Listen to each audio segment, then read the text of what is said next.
Hey guys, it's your girl Jahlicia back with another episode of Ask Jahlicia. Yay! Clap track.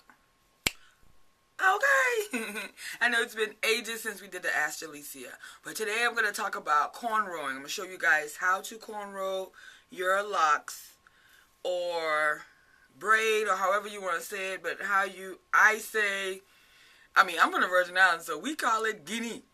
Guinea my hair, but I guess the actual term is called cornrowing. So I'm going to go ahead and show you guys how to do the overhand and underhand braid. And I'm also going to show you guys how to get these beads in your hair. Now, I showed you my cowrie shell video, and I'll attach it below if you haven't seen that. So I'm going to go ahead and show you how to get the beads in. It's the same concept.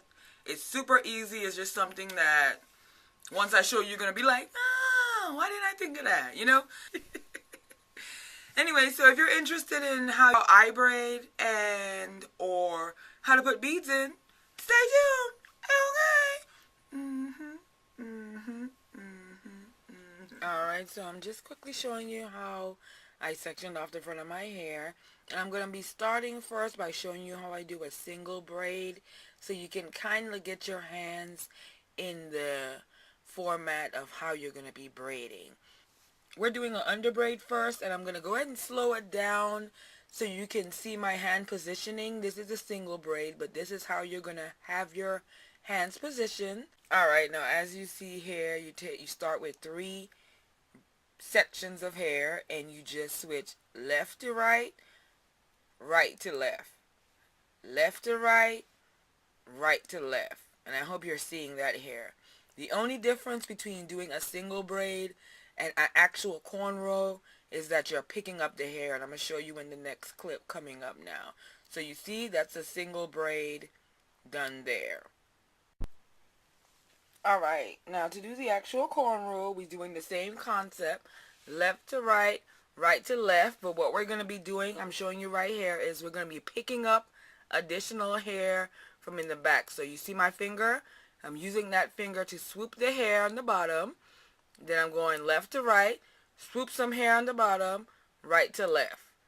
Swoop some hair on the bottom, left to right, scoop some hair on the bottom, right to left. So your index finger is the key point of doing this, so you're going to definitely need to know how to swoop that finger on. And it comes with practice, trust me.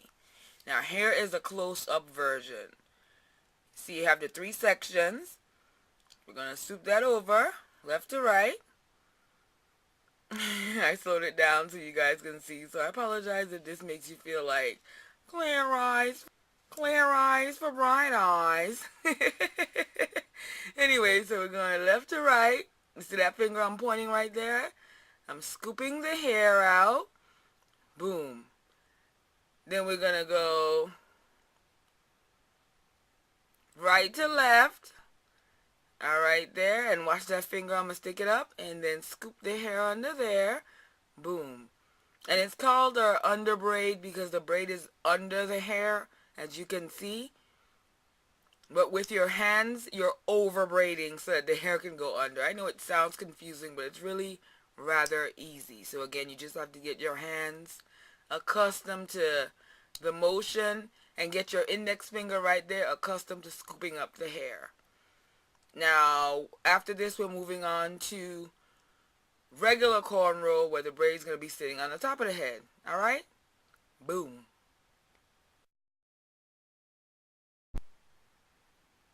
Alright, same section. Now, as usual, we're always going to start with 3 sections of hair. You see it there. 1, 2, 3. Now, you look at my index finger. That is the finger I'm sticking right there. And you're just going to braid.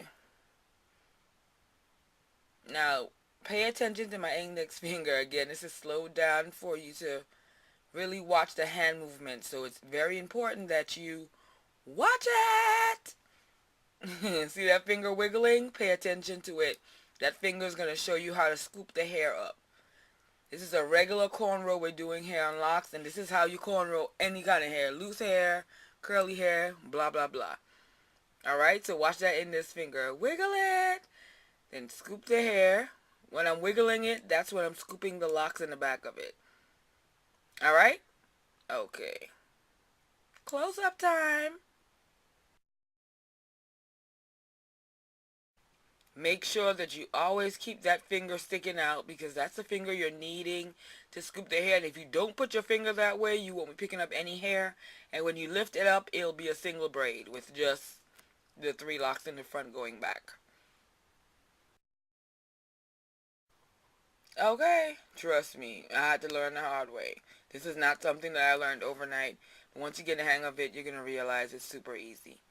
Now, I went ahead and speeded it up just so you can see it in actual action. I'm just going to quickly braid that back. Pay attention to my fingers, how I'm working it, and my index finger. Wait a minute. I'm steady saying index finger. I really hope that's the index finger. If not, I feel dumb. Well, you know I had to dye my locks blonde to get them red, so I guess the blonde stuck. What do you say? But you see, that's just a quick version, but watch. You see my finger is constantly sticking up there and scooping that hair up. Message!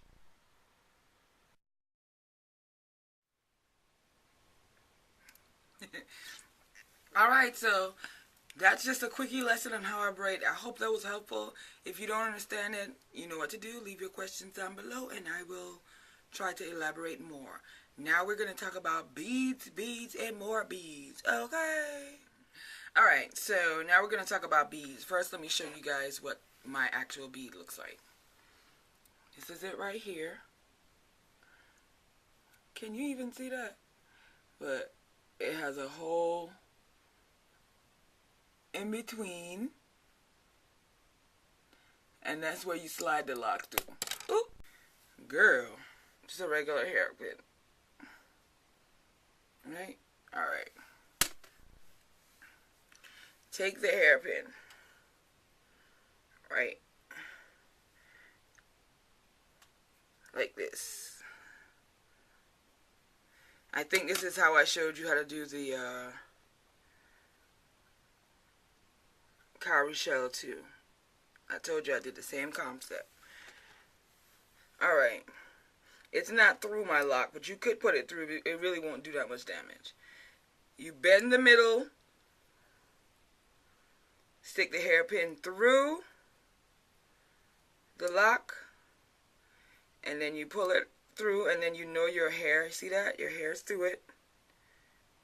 Oop. This one's wire, so I gotta be careful. And then you just slide it up. Alright? And you could put this on any place in your lock that you want. I wear my bead on one particular lock only because I actually use this to gauge my growth. But you can put any kind of beads. I mean, you can put those beads from the basketball wives earrings. I mean, anything that has a circle through it, you can weave it through your hair. So I say go to Michael's. I mean, I used to have a zebra one, a bunch of them, but of course I'm going to stick to my Rasta one because I'm an everyday bead type of person. But you can make several different designs. I mean, you could put a bead on every lock. You can do what you do. I hope that was helpful. And if you guys have any other questions for the Ask Jahlicia, feel free to leave it down below, okay? In my next Ask Jahlicia, I'm actually going to do a length check, just updating that because the last Ask Jahlicia I did eons ago had the length check in it. I would like to update it. I was asked to update it, so you asked, I do. Okay, that's how we roll, alright? Alright, thanks for watching. If you have any questions that you'd like to randomly ask me how to do or what do I think of, leave it down below and I will get it in the next segment, alright? Until then, thank you guys so much for watching. Peace out.